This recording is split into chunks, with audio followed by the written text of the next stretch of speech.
ഈശോ മിശിഹായിക്ക് സ്തുതിയായിരിക്കട്ടെ. ഹല്ലേലൂയ. എന്റെ കുടുംബാംഗങ്ങളെ സുഖമാണ്. കുഞ്ഞുങ്ങളെ, അതെ, അവിടെ വ്യാഴാഴ്ച ഇവിടെ ബുധനാഴ്ച.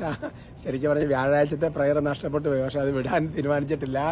എന്തായാലും ഇന്ന് ഒരു നന്മറും ചൊല്ലി പ്രാർത്ഥിക്കണം കേട്ടോ. സമയമൊക്കെ ചില വ്യത്യാസം ഉള്ളത് കൊണ്ടാണ്. ഹല്ലേലൂയ. പിന്നെ നമുക്ക് പ്രാർത്ഥിക്കാം. നന്മ നിറഞ്ഞ മറിയമേ സ്വസ്തി, കർത്താവ് അങ്ങയോട് കൂടെ സ്ത്രീകളിൽ അങ്ങ് അനുഗ്രഹിക്കപ്പെട്ടവളാവും. അങ്ങയുടെ ഉദരത്തിന് ഫലമായി ഈശോ അനുഗ്രഹിക്കപ്പെട്ടവനാകുന്നു. പരിശുദ്ധ മറിയമേ തമ്പുരാന്റെ അമ്മേ, പാപികളായ ഞങ്ങൾക്ക് വേണ്ടി ഇപ്പോഴും ഞങ്ങളുടെ മരണസമയത്തും തമ്പുരാനോട് അപേക്ഷിച്ചു കൊള്ളണമേ. ആമേൻ. Praise the lord. ഞാൻ പ്രത്യേക നിയോഗം ഈ സമയത്ത് ഓർത്തിട്ടുണ്ട്. അത് നടക്കണം കേട്ടോ. അതുമാതിരി പ്രാർത്ഥിക്കണം. ഏകാഗ്രത ഇല്ലാതെ പ്രാർത്ഥിച്ചവരെ ചുമ്മാ പ്രാർത്ഥിച്ച് ഒരു നന്മ എക്സ്ട്രാ ചൊല്ലണം കേട്ടോ. ആളെ പറ്റിക്കരുത്. ഹല്ലേലൂയ. സന്തോഷം കേട്ടോ. കുഞ്ഞുങ്ങളെ, നിങ്ങൾ നന്നായി ചെല്ലിയിട്ടുണ്ട് കേട്ടോ. പ്രിയമുള്ള സഹോദരങ്ങളെ, ഇന്നലെ ഒരു 8-8.5 മിനിറ്റ് എടുത്തുകൊണ്ട് ചില ആൾക്കാർക്ക് ടെൻഷൻ ആയിട്ടുണ്ടാവും. പിന്നെ ഇച്ചിരി സമയം കുറച്ചാക്കാം. ഇന്നത്തെ നമ്മുടെ വിഷയത്തിന്റെ തലക്കെട്ട് ദൈവം നന്നാക്കാൻ ശ്രമിക്കുന്നുണ്ട് എന്ന കാര്യം അറിയാമോ എന്നുള്ളതാണ് ചോദ്യം. ദൈവം പല വിധത്തിൽ നമ്മളെ ശുദ്ധീകരിക്കാൻ, തിരിച്ചു കൊണ്ടുവരുവാൻ അതുപോലെ ദൈവം പരിശ്രമിച്ചുകൊണ്ടിരിക്കുന്നുണ്ട്. അതിനെക്കുറിച്ച് എസെക്കിയേൽ പ്രവചനത്തിൽ 24:13 ബുക്ക് ഓഫ് എസെക്കിയേൽ ചാപ്റ്റർ 24:13 അതിനെ വെളിപ്പെടുത്താണ്. നിന്റെ നിത്യമായ ഭോഗാസക്തിയാണ് അതിലെ കട്ടിയേറിയ ക്ലാവ്. ഞാൻ നിന്നെ ശുദ്ധീകരിക്കാൻ ശ്രമിച്ചിട്ടും നിന്റെ മലിനതകളിൽ നിന്ന് നീ ശുദ്ധയായില്ല. എന്നിട്ട് പറയുകയാണ്, ഇനി ഞാൻ എന്റെ ക്രോധം പ്രയോഗിച്ച് തുടങ്ങും വരെ നീ ശുദ്ധയാവുകയില്ല. ദൈവത്തിന്റെ ഒരു വചനങ്ങളാണ്. നമ്മൾ മനസ്സിലാക്കേണ്ട ഒരു കാര്യമെന്ന് പറയുന്നത്, എന്റെ പ്രിയപ്പെട്ട സഹോദരങ്ങളെ, അതായത് ശരിക്കും പറഞ്ഞു കഴിഞ്ഞാൽ ഒരു കട്ടിയേറിയ ക്ലാവ് ഒരു അതിൽ പിടിച്ചിട്ട് എന്നിട്ട് എത്ര ആയാലും അങ്ങോട്ട് പോകുന്നില്ല. അപ്പോൾ ആ ക്ലാവ് അങ്ങനെ പെട്ടെന്ന് പോണത് നിന്റെ നിത്യമായ ഭോഗാസക്തിയാണ്, ജട്ടികാസക്തിയാണ് അതിലെ കട്ടിയേറിയ ക്ലാവ് എന്ന് പറയുക. എന്നിട്ട് പറയുകയാണ്, നിന്റെ മലിനതകൾ ഞാൻ നിന്നെ ശുദ്ധിയാക്കാൻ എത്ര പരിശ്രമിക്കുന്നുണ്ടെന്ന് അറിയാവോ, പക്ഷെ നീ അങ്ങനെ അങ്ങനെ അങ്ങ് ശുദ്ധയാകാനായിട്ട് നീ മനസ്സ് വെക്കുന്നില്ല എന്ന് പറയാ. അത് വാസ്തവത്തിൽ എന്റെ പ്രിയപ്പെട്ട സഹോദരൻ നമ്മൾ ഓർക്കണം.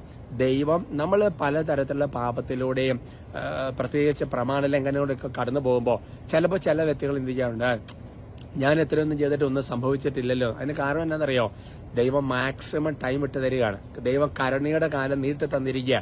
ദൈവത്തിന്റെ ദീർഘക്ഷമ നിന്നെ അനുതാപത്തിലേക്ക് നയിക്കാൻ വേണ്ടിയിട്ടാണെന്ന് പത്രോസ്ലീഹ പറഞ്ഞു വെക്കുന്നുണ്ട്. റോമാലേഖനത്തിൽ ഇതേ കാര്യം തന്നെ 2 നിന്റെ ഓർമ്മ വചനം പറഞ്ഞു വെക്കുന്നുണ്ട്.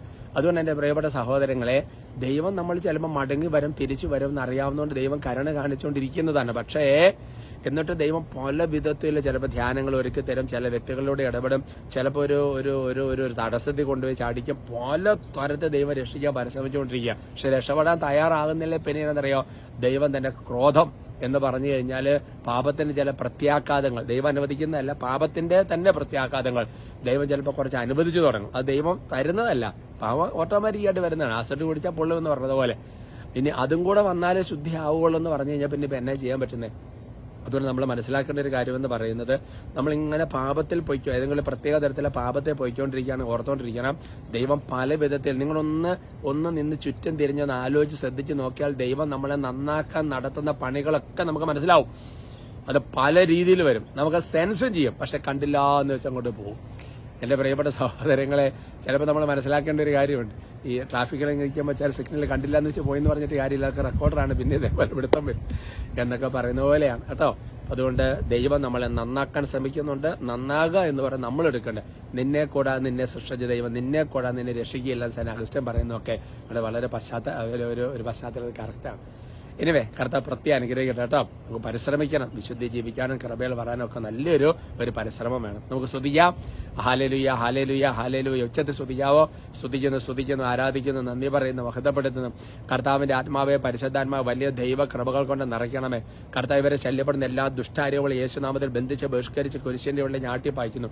കർത്താവിന്റെ കൃപ നിങ്ങളെ താങ്ങട്ടെ, കർത്താവിന്റെ വചനം നിങ്ങളെ താങ്ങട്ടെ, കർത്താവിന്റെ കുരിശിന്റെ അടയാളം നിങ്ങൾക്കൊരു കൃപയായി മാറട്ടെ. കർത്താവായ ദൈവമേ, നിങ്ങൾക്കെതിരെ ഏതെങ്കിലും അന്ധകാര ശക്തികളോ പൈശാചിക പീഡകളോ എതിർ പ്രാർത്ഥനകളോ ശല്യങ്ങളോ ബാധകളോ ഏതെങ്കിലും മേഖലയിലുള്ള ദുഷ്ടാര്യങ്ങളുടെ ആക്രമണമാണെങ്കിൽ യേശുവിന്റെ നാമത്തിൽ ശാസിക്കുന്നു, ബന്ധിക്കും, വിട്ടുപോ. പുരുഷനയോടെ നിബന്ധിക്കപ്പെടുക. കർത്താവിന്റെ കരുണ നിങ്ങളെ താങ്ങട്ടെ. കർത്താവരെ എല്ലാ നിയോഗങ്ങളെയും പ്രത്യേകം ഈശോയുടെ നാമത്തിൽ അനുഗ്രഹിച്ച് പ്രാർത്ഥിക്കുന്നു. എന്നാൽ പ്രത്യേക ആവശ്യങ്ങൾക്ക് വേണ്ടി ആശീർവാദം സ്വീകരിക്കുന്നവർക്ക് കർത്താവെ, ഫൗസ്തീനായുടെ ഡയറി പറയുന്ന പോലെ നിനക്ക് കർത്താവ് അതായി മാറട്ടെ എന്ന് അനുഗ്രഹിക്കുന്നു. ഈശോയുടെ നാമത്തിൽ മുദ്രയിടുന്നു, ഇപ്പോഴും എപ്പോഴും എന്നേക്കും. ആമേൻ.